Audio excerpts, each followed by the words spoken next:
बोलिए श्री कल्कि भगवान महाराज की जय। जय जय गोवर्धन गिरधारी श्री बांके बिहारी लाल की जय। साथियों, अक्सर एक प्रश्न पूछा जाता है कि भगवान के साथ, श्री कृष्ण के साथ राधा जी, हर जगह उनकी पूजा होती है, बिना राधा के कृष्ण अधूरे। फिर वो उनकी पत्नी क्यों नहीं बनी? एक बात। दूसरी बात, भागवत में या कहीं भी राधा रानी जी का कोई किसी प्रकार का जिक्र नहीं है, कोई किसी प्रकार का उनका नाम नहीं आता। ऐसा क्यों? बात बहुत सही है, ये प्रश्न स्वाभाविक है, आना भी चाहिए। तो इसका मैं आपको संक्षेप में बताना चाहूँगा कि राधा रानी जो है वो सर्वोपरि हैं, भगवान की अंतर आत्मा है राधा रानी। इसके पीछे एक कहानी है। कहानी क्या है कि वैवस्वत पुराण के अंदर लिखा गया है, बताया गया है कि राधा रानी के पास एक तोता है जिसका नाम सुक बोलते हैं तोते को। तो वो अपने हाथ से उनको अनार के दाने या अन्य चीज़ें उन्हें खिलाया करती थी। और क्या कहती थी, एक एक चीज़, एक बार दाना खिलाते क्या कहती थी, बोलती थी कृष्ण वत्स, ऐसे उस तोते से कहती थी बोलो।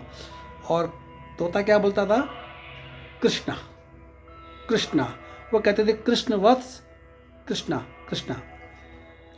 वही सुखदेव, वही तोते अगले जन्म में सुखदेव बने, जो परीक्षित जी को कथा सुना रहे हैं, भागवत की कथा।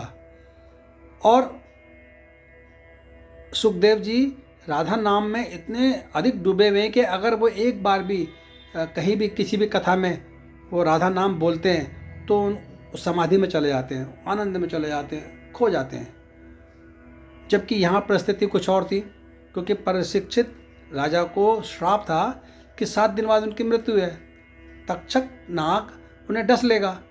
तो यहाँ पर सुखदेव जी ने बड़ी सतर्कता बरती और किसी प्रकार से पूरी भागवत करी, कृष्ण भगवान की बातें कही, सारी लीला रची, लेकिन राधा नाम नहीं बोला। एक जगह राधा नाम उन्होंने बोला, लेकिन वो भी एक अभिप्राय के रूप में। वो कैसे कि जब भगवान रास लीला करते हैं तो अनेकों अनेक गोपियों के साथ वो अनेकों अनेक रूप धारण करते हैं और वो सबके सब नृत्य करती हैं। तो इस बात से गोपियों को बड़ा ही घमंड हुआ, अपने अंदर अहंकार हुआ कि देखो भगवान मेरे को बहुत प्रिय करते हैं, बहुत प्रिय है मुझसे मेरे साथ ही नृत्य कर रहे हैं। तो भगवान ने जब ये देखा तो भगवान को अहंकार तो बिल्कुल पसंद नहीं है। तो उन्होंने क्या करा, अहंकार का नाश करने के लिए अपनी सबसे प्रिय सखी को लेकर वो अलग से चले गए और बांसुरी बजाए अपने नृत्य करें। तो वहाँ पर एक शब्द आता है हरिप्रिया राधे, मतलब विशेष। तो कहने का मतलब ये कि उन्होंने बताया कि राधे कौन है, विशेष जो सखी हैं वो राधे। तो इसका एक मूल कारण यही है कि भागवत सुखदेव जी ने कही और सुखदेव जी राधे राम से उनको समाधि लगती। तो इस कारण से भागवत में राधे जी का कहीं ऐसा नाम से जिक्र नहीं है, लेकिन अंग संग प्रिय वृषभान की दुलारी राधा प्यारी भगवान की हरि प्रिय। और भगवान कृष्ण कौन है, भगवान कल्कि कौन है, भगवान राम कौन है? ये वही हैं जिनसे तमाम अवतार प्रकट होते हैं। तो भगवान श्री कृष्ण की अति प्रिय राधा और भगवान कृष्ण की प्राप्ति एक लेस मात्र भी नहीं हो सकती बिना राधा नाम के, बिना राधा गुणगान के।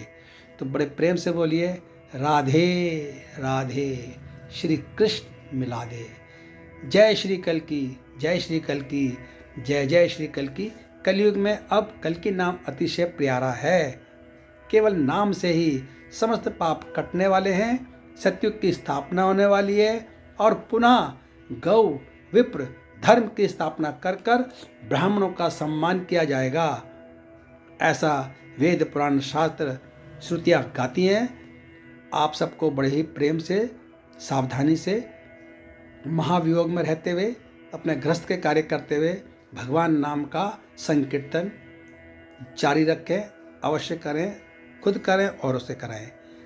जय श्री कल्कि भगवान की, जय जय श्री कल्कि भगवान की।